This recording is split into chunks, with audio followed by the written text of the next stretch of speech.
Hi, my name is John Scharfenberger. I'm a chocolate maker, and I want to share with you the secret, and it's not really a big secret, of how to make chocolate. Robert Steinberg and I, when we started the company, had to learn how to make chocolate, and this is the way we started in his kitchen. And it's a really great way to make chocolate for yourself and your family, and it's a really great way to understand, one of these wonderful foods and how it's made.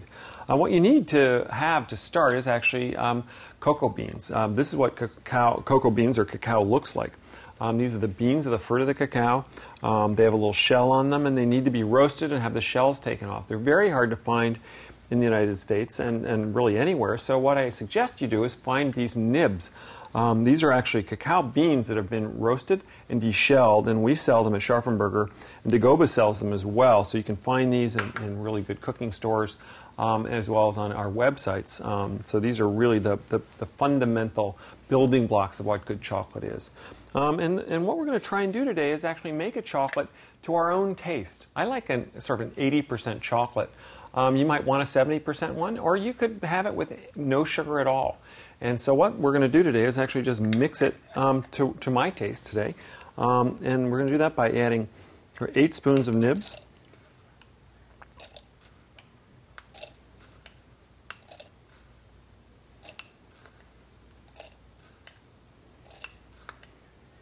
And I'm adding these to just a regular coffee grinder. The older fashioned ones work the best, the open side ones with just the blade that turns inside. If you have access to an Indian spice grinder, these work really well. That's what we use at the chocolate factory.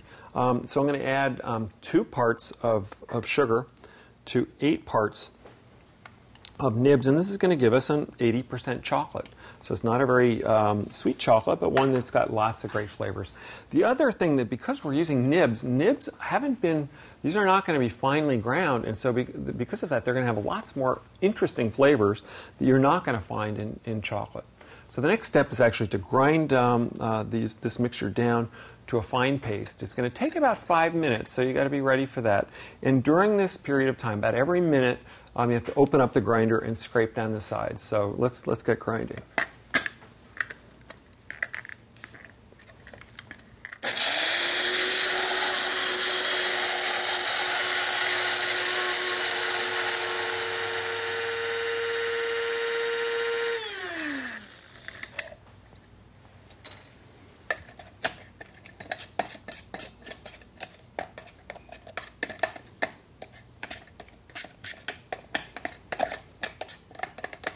So the nibs go from kind of a stage to this sort of mealy stage, where actually at this point, this is actually quite a good substance to use as an icing. So if any of you are really making cakes and want a really interesting sort of layer, this is something to use.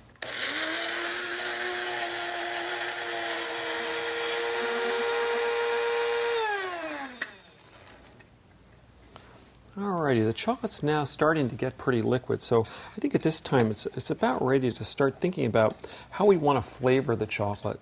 There's lots of different ways to go about it. Best way is to actually take a taste and see if it's sweet enough. It's perfect for me. This is the way I like it. What I'm going to do is add a few spices, and there's a lot of choices in spices. A lot of people know about adding chili to chocolate, but you got to be very careful to use a very small amount, because chili can easily overpower the chocolate. And you want the chili just to bring out a little bit more of the chocolatey flavor. Another great spice with chocolate is cardamom. Cardamom has a deep, rich flavor. You add a little bit more of that than you would chili powder. And then I'm going to add a tiny bit of cinnamon. This is typically added in Mexico to their chocolate. I don't like it in large quantities, but in small quantities it really is delicious. So, you can figure out other things that you want to taste, flavor your chocolate with. Some people will flavor it with actually maple. You can add maple syrup to the chocolate. If you don't want to add sugar, you can actually sweeten it with things like Sweet and Low or Splenda and not use any sugar at all. So you can actually make sort of your own, sugar-free chocolate this way.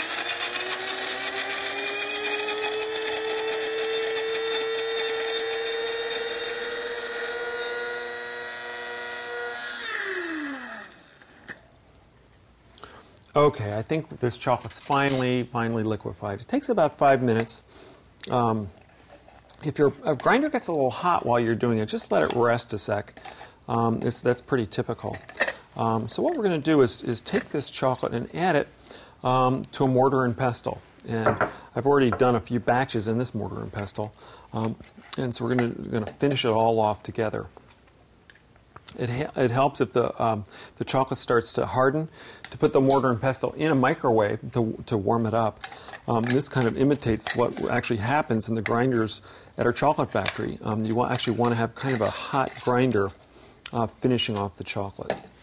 So we're going to mix this in here, and with this mortar and pestle, continue to grind the chocolate. And this is really the way chocolate's been made for the last, 10,000 years in Mesoamerica. So you're going to try something that's, quite delicious, but, really something that's got a lot of tradition to it.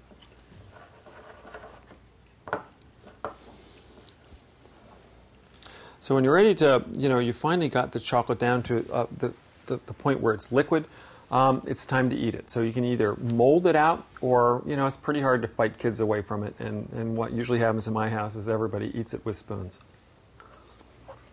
It's delicious, really delicious. The chili, the cinnamon, the cardamom, the nibs all come together to make a chocolate. It's unlike anything you've ever had, but probably something you're going to want to make again and again.